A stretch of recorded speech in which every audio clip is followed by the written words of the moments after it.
Allora, come riferimento, l'entrata della Reggia è qua, ok?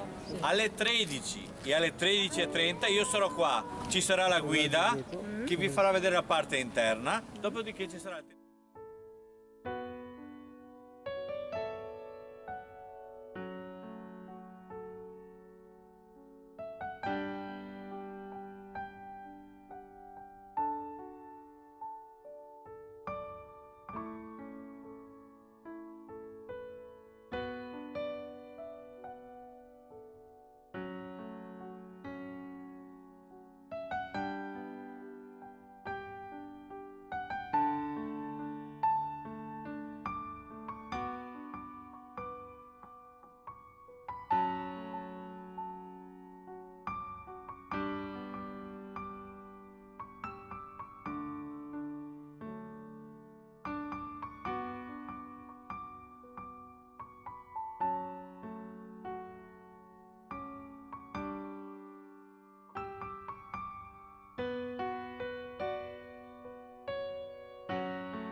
Ed è stato tutto il Settecento, era una delle corti più importanti in Europa. E fine Settecento arrivano le truppe napoleoniche e Venaria diventa una caserma militare. Per cui pensate un po', la seconda fase militare e arte insieme non era molto un'unione felice, no. Terza fase è stata la peggiore perché rimane caserma per oltre 120 anni, ma alla fine della seconda guerra mondiale viene importanti lavori di restauro, quindi ci hanno messo 10 anni e poi l'hanno riaperto al pubblico nell'ottobre del 2007. Fa parte della Corona delle Delizie, l'hanno raccontato in questi giorni. Corona delle Delizie, allora dovete pensare che i Savoia non abitavano qua. Casa loro, il centro del potere, era a Torino, a Palazzo Reale. Purtroppo dobbiamo fare un percorso obbligatorio per il Covid e quindi non si può andare sotto perché c'erano gli spazi troppo lunghi.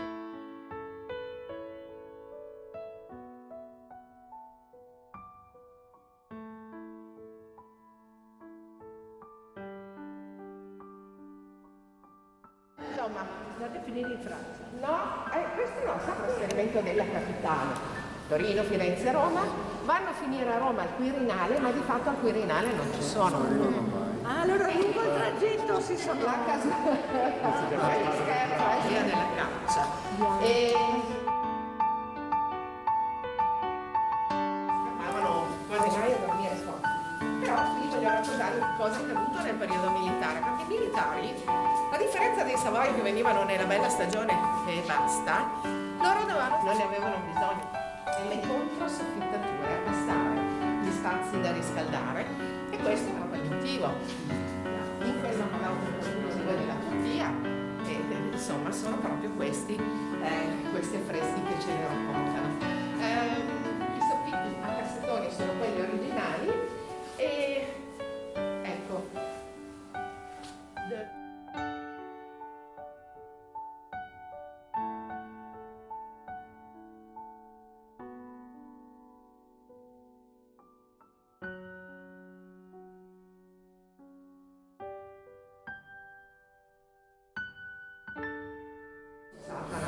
Non si lavavano, l'acqua non la bevevano e quando pioveva non uscivano.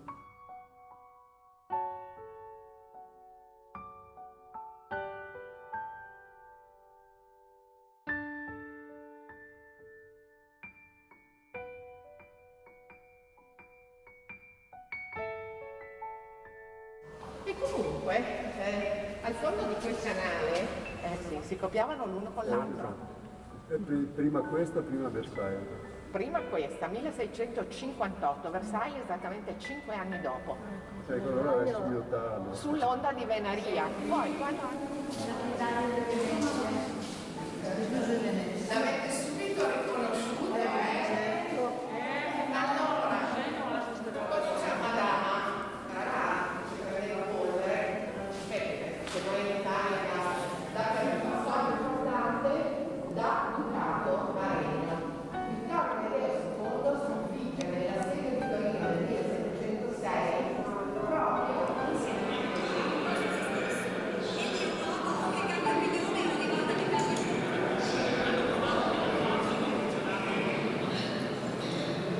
È abbastanza l'evasore dei cavalli, bene un pretore di Parigi, almeno il mio cagnolino non si ispirava. Vorrei morire adesso e andare in paradiso. Cosa ne dite?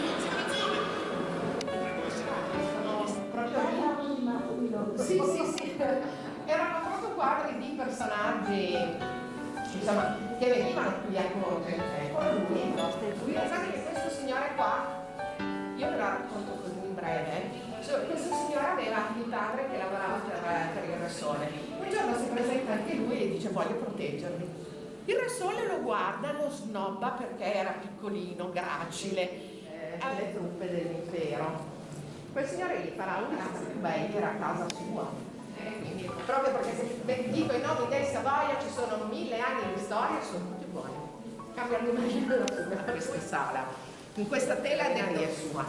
Il ragazzino a fianco è suo figlio, quello che diventerà il primo re. Però qui era in età, insomma, era un ragazzino.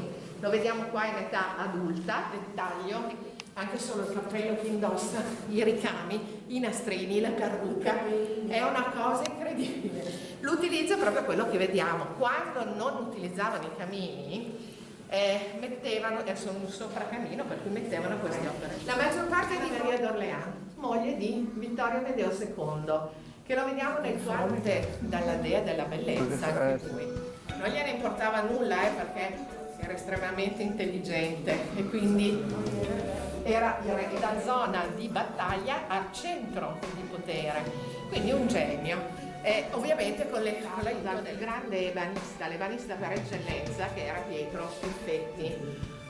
Pietro Piffetti, questo signore è stato credo il più bravo in assoluto, insomma, molti sono andati a Quirinale a Roma.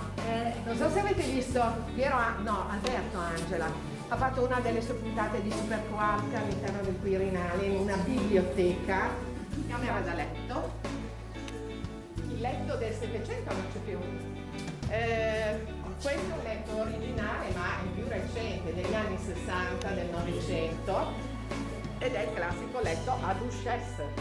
E le due porte laterali sono quella di destra, era la porta per la servitù, quella di Sila d'Astia, che è stata la seconda delle 3 mogli di Carlo Emanuele, anche lui faceva delle meraviglie. Posso fare una domanda? Come mai ha avuto 3 mogli? Tutte e 3 le mogli sono morte di parto. Elisabetta di Lorena, la terza, è addirittura morta per incidente di percorso in quella camera da letto lì, dando alla luce il figlio di parenti attese, di tartaruga. Un oggetto è una porta parrucche.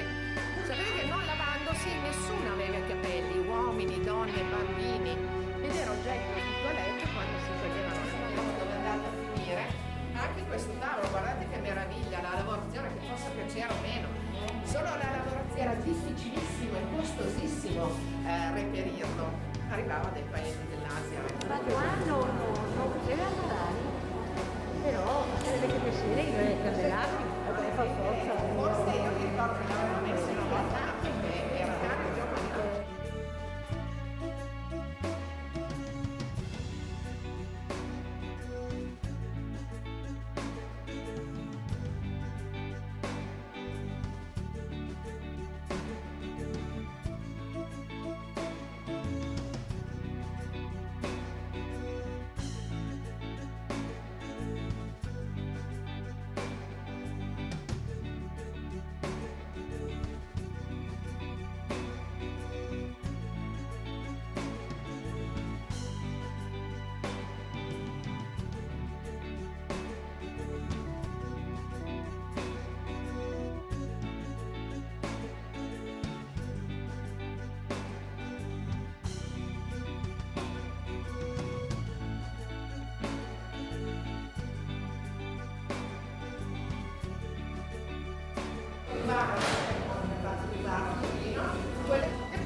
intermezzo della cittadella e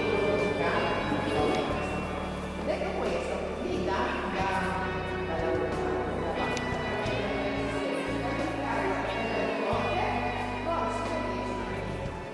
poi lo chiamano a fare delle modifiche a Palazzo Reale a Madrid, ma ci vuole